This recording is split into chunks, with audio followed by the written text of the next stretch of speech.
네, 오늘은 요한복음 깊게 읽기 2 제7강 시간입니다. 오늘의 말씀은 요한복음 8장 1절부터 11절까지 말씀입니다. 우리 유튜브를 통해 보시는 분들도 요한복음 8장 1절부터 11절까지를 펴시고 제가 한 절, 성도님들께서 한 절 읽으신 후에 우리 함께 강의를 듣도록 하시겠습니다. 예수는 감난산으로 가시니라. 아침에 다시 성전으로 들어오시니 백성이 나오니까 앉으사 그들을 가르치시더니 서기관들과 바리새인들이 음행 중에 잡힌 여자를 끌고 와서 가운데 세우고 예수께 말하되 선생님은 이 여자가 가난하다가 현장에서 잡혔나이다. 모세는 율법에 이러한 여자를 돌로 치라 명하였거니와 선생은 어떻게 말하겠나이까. 그들이 이렇게 말하는 고발할 조건을 얻고자 하여 예수를 시험하기라. 예수께서 몸을 붙이사 손가락으로 땅에 쓰시니 그들이 묻기를 맞이 아니하는지라. 이에 일어나 이르시되 너희 중에 죄 없는 자가 먼저 돌로 치라 하시고 다시 몸을 붙여 손가락으로 땅에 쓰시니 그들이 이 말씀을 듣고 양심의 가책을 느껴 어른으로 시작하여 젊은이까지 하나씩 나가고 오직 예수와 그 가운데 섰는 여자만 남았더라. 예수께서 일어나사 여자의 아무도 없는 것을 보시고 이르시되 여자여 너를 고발하던 그들이 어디 있느냐 너를 정죄한 자가 없느냐. 대답하여 주여 없나이다.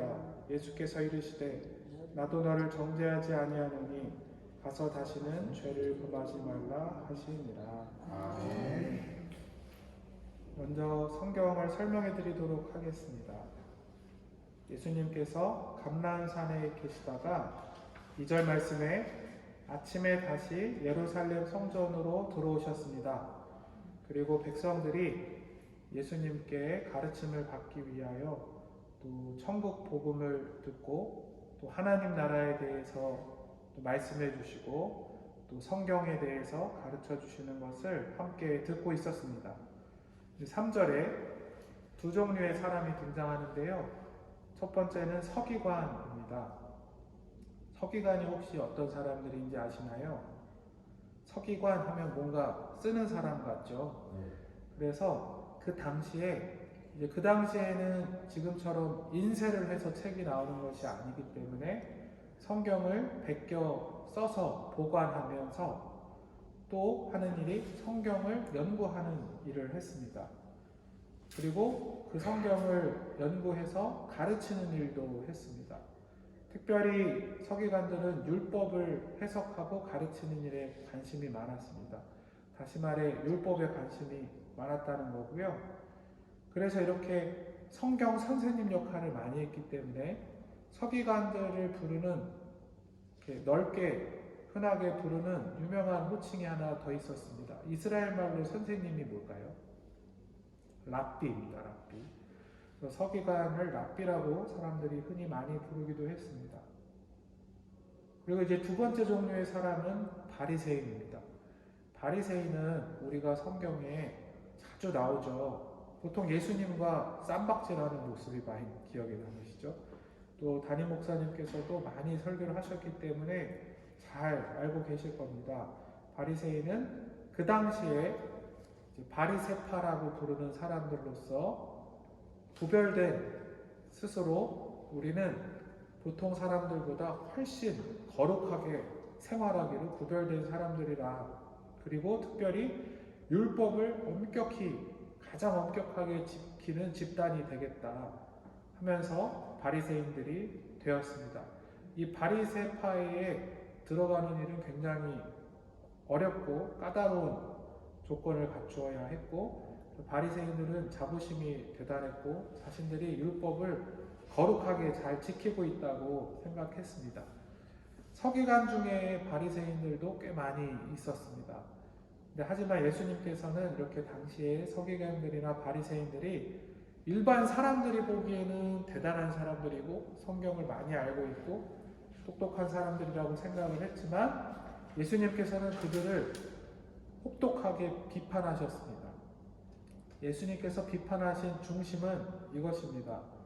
그들이 하나님 말씀, 율법에 겉모양, 겉으로만 잘 지키고 속 내용, 그 하나님의 말씀의 율법에 담긴 진정한 의미는 잘 안 지키고 있다. 쉽게 얘기해서 율법의 깊은 본질적인 내용, 의미는 사랑의 실천인데 사랑을 실천하지도 않으면서 율법적으로 우리가 주일에 몇 보 이상 걸어가지 않았다, 뭐 헌금을 얼마나 했다, 금식을 얼마나 했다, 이런 것이나 자랑하고 있었다는 거죠.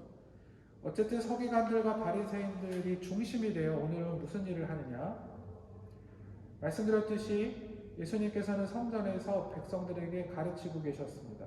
갑자기 그 앞에 서기관 바리새인들이 뭐 수십 명 됐겠죠? 우르르 예수님 계신 곳으로 한 여자를 끌고 왔습니다. 그 여자는 음행 중에 잡힌 여자라고 되어 있습니다. 음행 중에 잡힌 여자를 끌고 와서 그 예수님에게 가르침을 받는 많은 무리가 있었으니까 수백 명, 수천 명이 있었을 것입니다. 갑자기 맨 앞에 예수님 앞에 한복판에 그 여자를 세웠습니다. 그리고 4절 말씀에 예수께 말하되 선생이여, 이 여자가, 이때 이 여인은 결혼한 사람일까요? 안 한 사람일까요? 결혼한 사람입니다. 기혼자고요. 그래서 간음죄를 지은 것입니다. 간음하다가 현장에서 잡혔다. 결혼한 여자인데 자신의 배우자가 아닌 자와 사랑을 나누다가 현장에서 잡히게 된 것입니다. 5절입니다. 서기관들이던 바리새인들이야 다 율법에 관심이 많다고 했죠. 모세는 율법에 이러한 여자를 돌로 치라, 즉 돌로 쳐서 죽이라는 말씀이죠. 명하였거니와 선생은 어떻게 말하겠나이까. 6절 말씀에 그들이 이렇게 말하면 고발할 조건을 얻고자 하여 예수를 시험함이러라. 그들이 이 여인을 예수님 앞에 데려온 이유는 무엇이냐? 이미 6절에 결론이 나오는데요. 예수님을 고소할 핑계를 찾고 있었다. 예수님 말하는 걸 잘 듣고 있다가 예수님이 책 잡힐 말을 하면 고발해야지, 이런 마음이었고, 또 예수님을 시험하기 위함이었습니다. 즉 바리새인들이나 서기관들은 예수님을 믿는 마음이 없었고 예수님을 사랑하는 마음도 없었고 예수님을 주님이라고 생각하지도 않았습니다.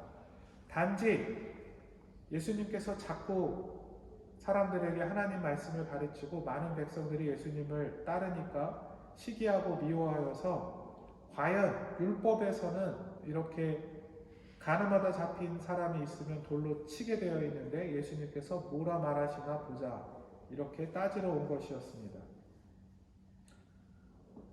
일단 예수님께서 몸을 굽히고 손가락으로 땅에 뭘 쓰셨습니다. 무엇을 썼는지는 성경에서 나오진 않습니다. 어쨌든 굉장히 근엄하신 모습으로 손가락에 땅으로 뭔가를 쓰시니까 사람들도 다 조용해졌습니다. 그러다가 또 서기관들과 바리새인들이 다시 따지기 시작했습니다. 계속해서 예수님 어떻게 할 것입니까? 그랬더니 이제 예수님이 자리에서 일어나 이르시되, 유명하신 말씀입니다. 너희 중에 죄 없는 자가 먼저 돌로 치라 라는 말씀을 하셨습니다. 이 말씀만 보아도 예수님께 정말 하나님께서 부어주시는, 사실 하나님과 한 분이기 때문에 지혜가 있으시다는 게 나타나죠. 바리새인들은 어떤 대답을 해도 공경에 빠뜨렸을 겁니다. 예수님이 만약에 맞다, 율법에 써있으니 돌로 치자고 했으면 바리새인들이 아니 당신은 그 전에 죄인들을 구원하러 왔다고 하지 않았습니까? 죄인을 돌로 치라고 하는 것은 당신이 지금까지 말한 거와 다르지 않습니까? 라고 해서 백성들이 다 이제 예수님께 실망해서 떠나가게 만들었을 거고요. 예수님이 늘 하시던 대로 죄인들을 용서하고 구원하였겠다라고 바로 말하였다면 그것은 율법을 어긴 것이다, 당신이 거룩한 율법을 어기다니 하면서 고발했을 것입니다. 근데 예수님은 그 두 가지를 다 얘기하지 않으시고, 사실 모든 인간이 들었을 때 모든 인간은 죄인이기 때문에 찔릴 수밖에 없는 말씀을 하셨습니다. 죄 없는 자가 먼저 돌로 쳐보거라. 하고 다시 몸을 굽혀 손가락으로 땅에 무엇인가를 쓰셨습니다. 이렇게 조용한 시간을 가지신 거죠. 이 말을 듣고 돌로 칠 사람이 있었을까요? 네. 태어나서부터 저기에 있었던 나이가 몇 살이 되었던 10대가 되었던 20대가 되었던 50대가 되었던 나는 한 번이라도 죄를 지은 적이 없다 라고 말할 사람이 없었을 것입니다. 그래서 9절 말씀에 그들이 이 말씀을 듣고 양심의 가책을 느껴 어른으로 시작하여, 어른이라는 건 아마 노인을 말했을 겁니다. 아주 나이가 많은 노인에서 젊은이까지 하나씩 하나씩 나가고 오직 예수와 그 가운데 서는 여자만 남았더라. 다 서기관 바리새인들 뿐만 아니라 모든 사람들이 다 이제 떠나버리고 예수님과 여자만 남게 되었습니다. 10절 말씀입니다.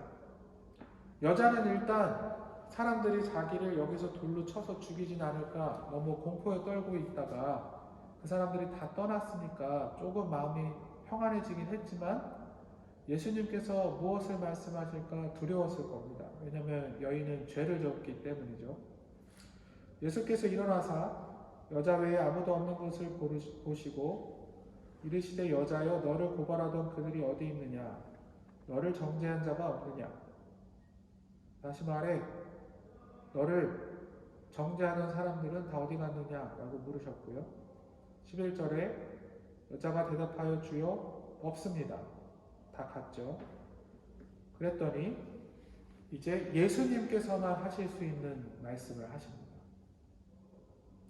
한번 같이 따라해 보겠습니다. 나도 너를 정죄하지 아니하노니. 나도 너를 정죄하지 아니하노니. 네, 이렇게 말씀을 하셨습니다. 놀라운 축복의 말씀인데요. 사실 인간은 죄인이기 때문에 어떤 사람을 향하여 내가 너를 정죄하지 않는다, 즉 죄가 있다고 말하지 않겠다, 죄인인데 죄가 없는 것으로 하겠다, 이렇게 판정해 줄 수 없습니다.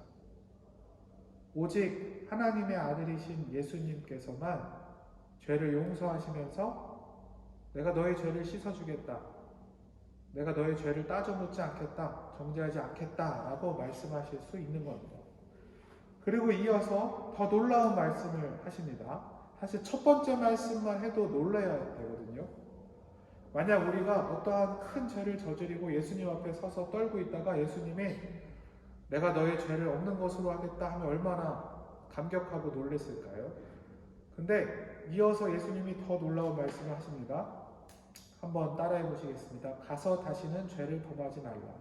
가서 다시는 죄를 범하지 말라. 이것도 하나님의 아들이신 예수님만 할 수 있는 말씀입니다.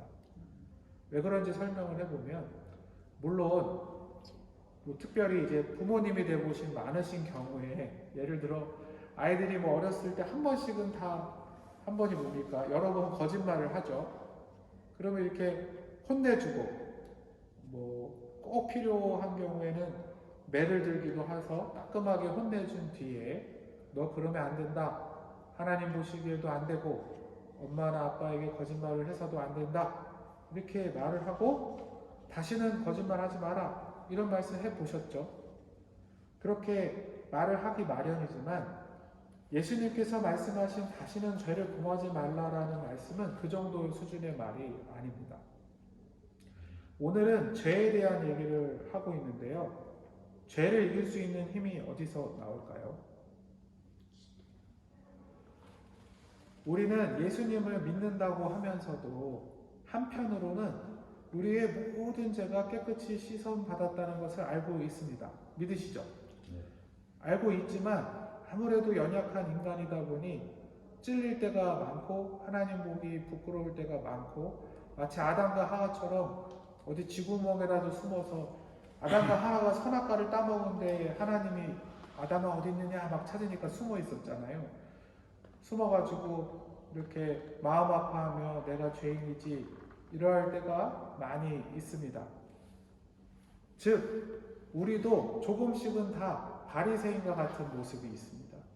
바리새인은 법을 잘 따지는, 즉 그 법을 기준으로 죄를 졌는지 안 졌는지를 잘 따지는 집단을 바리새인이라고 합니다.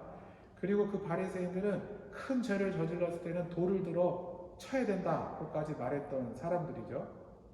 우리는 안 그럴까요? 네, 우리도 그러는 경우가 있습니다.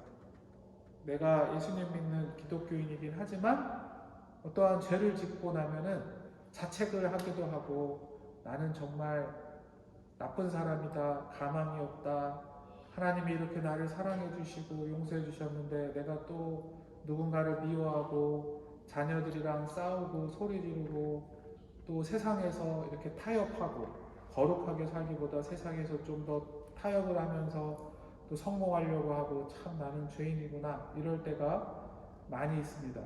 물론 하나님께서 우리 안에 성령님을 계신 것을 통하여 우리의 죄를 깨닫게 하십니다. 하나님께서 죄를 깨닫게 하시는 이유는 막 1시간이고 2시간이고 스스로 나는 죄인이야, 나는 쓰레기야 이러고 있으라고 하는 것이 아니라, 따라하시겠습니다. 회개하라고 죄를 깨닫게 하시는 것입니다. 제가 회개를 설명할 때 이렇게 설명하고 합니다. 회개는 뭐가 우선되어야 되냐, 뭐가 전제되어야 되냐. 회개는 하나님이 나를 사랑하신다, 하나님이 하나뿐인 아들 예수를 보내셔서 내 죄를 다 용서하시고 의인 삼기 원하시는 분이다라는 것을 알고 있는 상태에서 나를 사랑하는 하나님께, 하나님이 이토록 나를 사랑하시는데 내가 하나님 마음을 또 아프게 해서 죄송합니다 라고 하는 게 회개입니다. 근데 만약에 내 마음에 죄에 대한 뜨끔하는 마음, 죄를 깨닫는 마음은 있었지만 자꾸 막 죄를 따져 물으면서 나는 나쁜 놈이야, 나는 역시 안 돼, 이런 부정적인 마음만 가득한 것은 회개라고 볼 수는 없습니다. 그리고 자꾸 그렇게 하게 되면 인간은 또 어떻게 하게 되냐면 남의 잘못도 잘 보이게 됩니다. 그런 경우 많이 보셨죠? 자기에게 엄격한 사람이 남한테도 엄격합니다. 그래가지고 너는 그러면 안 된다, 하나님이 그거 좋아하겠냐, 그러면 안 되지, 이렇게 잘 따져 묻게 돼 있습니다. 하지만 정말로 죄를 이길 수 있는 능력은 예수님께 있다는 것을 오늘 말씀을 통하여 우리는 배웁니다. 예수님께서 우리의 모든 죄를 씻어주셨다, 이렇게 말하면 은혜를 모르는 사람들, 예수님을 안 믿는 사람들은 착각을 해요. 근데 심지어 기독교인들도 가끔 착각에 빠지기도 합니다. 사단이 착각에 빠지게 하기도 하고요. 어떻게 착각하느냐, 그러면 내 죄는 예수님이 해결했다 치면은 앞으로도 뭐 죄를 짓고 살아도 되는 거 아닌가, 어차피 내 힘으로 의인이 되는 것도 아니고 예수님이 다 용서를 해주셨는데 어차피 사람이 평생 어떻게 죄를 안 짓고 살겠는가, 이런 얘기를 할 수 있겠죠. 근데 오늘 말씀에서 예수님께서 예수를 믿는다는 것이 무엇인지 이렇게 말씀하십니다. 예수를 믿는다는 것은 무조건적인 용서와 사랑을 받는다는 것은 맞습니다. 그리고 예수님의 그 죄를 씻어주시는 보혈의 피가 우리의 모든 죄를 덮어주시고, 사실 우리는 죄인인데도 의인이라고 불러주시는 것은 맞습니다. 그리고 그렇게 예수님의 사랑을 받아들인 자에게 마음속에 누구를 보내주시나요? 성령님을 보내주시죠. 네. 우리가 예수님의 사랑을 믿는 자들에게, 예수님을 믿고 구원받은 하나님의 자녀들에게 성령님을 보내주십니다. 그리고 그 성령님은 거룩한 영입니다. 구약의 말씀에 내가 내 백성이 어려서부터 악한 줄 알았으니까 다시는 이 백성이 하나님을 멀리하고 또 죄를 짓고 이런 것을 묻지 아니하겠다. 다만 그들에게 내가 하나님께서 새 마음과 새 영을 부어서 하나님의 말씀을 따르는 백성이 되게 하겠다, 이렇게 약속하신 말씀이 이루어지신 것이 하나님의 아들 예수님을 믿을 때 우리에게 성령님, 새 마음 새 영을 주시는 성령님을 보냈다는 것입니다. 그리고 그 성령님을 받은 사람은 한순간은 아닙니다. 오늘 예수 믿었다고 해서 당장 내일부터 죽을 때까지 한 번도 죄를 짓는 것은 아니지만, 그 성령님을 의지하고 기도하고 또 죄를 지었을 때는 깊이 회개하고 할 때에 점점 그 죄를 다스리고 이길 수 있는 힘을 예수님께서 주시는 것입니다. 다시 한번 읽어보겠습니다. 마지막 말씀인데 예수님께서 그 여인에게 다시는 죄를 범하지 말라 하셨습니다. 예수님께서는 이 여인이 연약한 인간이라는 것을 아셨습니다. 그러니까 우리가 보통 부모님이 자녀들을 혼낼 때 너 다시는 거짓말하면 안 돼, 다시는 잘못하면 안 돼, 그 말씀이 아닙니다.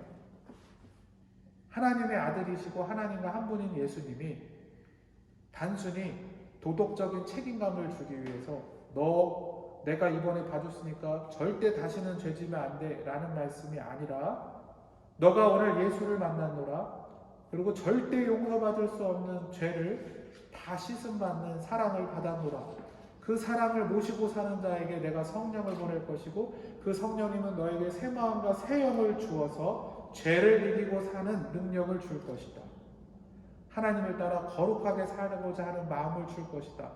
그러니 늘 성령님을 마음에 소중히 모시고 혹시라도 사소하게라도 죄를 지은 날에는 주님이 얼마나 나를 사랑하시고 보혈을 흘려주셔서 내 죄를 씻어주시고 사단마귀가 나에게 역시 너는 죄인이지 너 또 똑같이 잘못했지라고 속삭일 때 예수님의 이름으로 물리치고 물론 나는 죄인이 맞지만 하나님이 나를 죄를 이기게 하실 것이다. 내가 기도하면 나를 거룩하게 하나님 말씀 붙잡고 하나님께 쓰임받고 많은 사람들을 사랑하고 용서하고 아름답게 사는 인생으로 바꿔주실 것이다. 이렇게 믿는 것이 예수님이 너 가서 다시 죄짓지 않는 아름다운 삶을 살 것이다 라는 초대를 받아들인 믿음의 사람의 삶입니다. 그래서 오늘 말씀은 주님께서 우리에게 주시는 축복은 첫째, 죄를 용서해 주신다. 둘째, 죄를 이길 능력도 우리에게 기도할 때 성령님을 모시고 살 때 주신다라는 놀라운 말씀이었습니다. 이러한 예수님의 사랑으로 이 세상에서 거룩하게 살고 믿음으로 승리하는 우리 모두가 되기를 소망합니다. 기도하시겠습니다. 사랑이 많으신 하나님 아버지, 오늘 예수님을 만난 한 여인의 이야기를 들었습니다. 세상에서는 어떤 사람이 죄를 지었을 때 그 죄를 따져먹고 협박을 하고 다시 그러면 안 된다고 하고 돌을 들어서 치려고 하고 정죄합니다. 근데 예수님을 믿는 나도 때로는 죄를 지었을 때 자책을 하고 너무 정죄를 하고 내가 나쁜 사람이야 라고 생각하고 뿐만 아니라 나뿐만이 아니라 배우자에게 자녀들에게도 잘못을 했을 때 하나님 믿는 사람이 어떻게 그럴 수 있냐고 미워하고 정죄하기도 합니다. 하나님, 우리의 마음속에서 이렇게 비난하고 어떻게 보면 돌을 들어서 정죄하려는 그 마음을 다 내려놓게 하여 주시옵소서. 예수님께서는 말씀하십니다. 너희의 죄를 깨끗하게 씻어주는 것은 예수님의 사랑밖에 없다. 우리가 그 예수님의 사랑을 받아들이게 하여 주시옵고 날마다 그 예수님의 사랑을 기억하고 하나님께서 보내주신 거룩하신 성령님이 내 안에 있음을 기억하고 죄를 이길 힘을 달라고 날마다 주님께 간절히 기도할 때에 하루하루 더욱더 예수님을 닮아가고 거룩하게 다시는 죄를 짓지 않고 예수님 닮아가는 승리의 삶으로 인도해 주실 것을 믿습니다. 하나님, 우리를 그렇게 아름다운 믿음의 삶을 살아가는 자녀로 늘 인도하여 주시옵소서. 예수님의 이름으로 기도합니다. 아멘.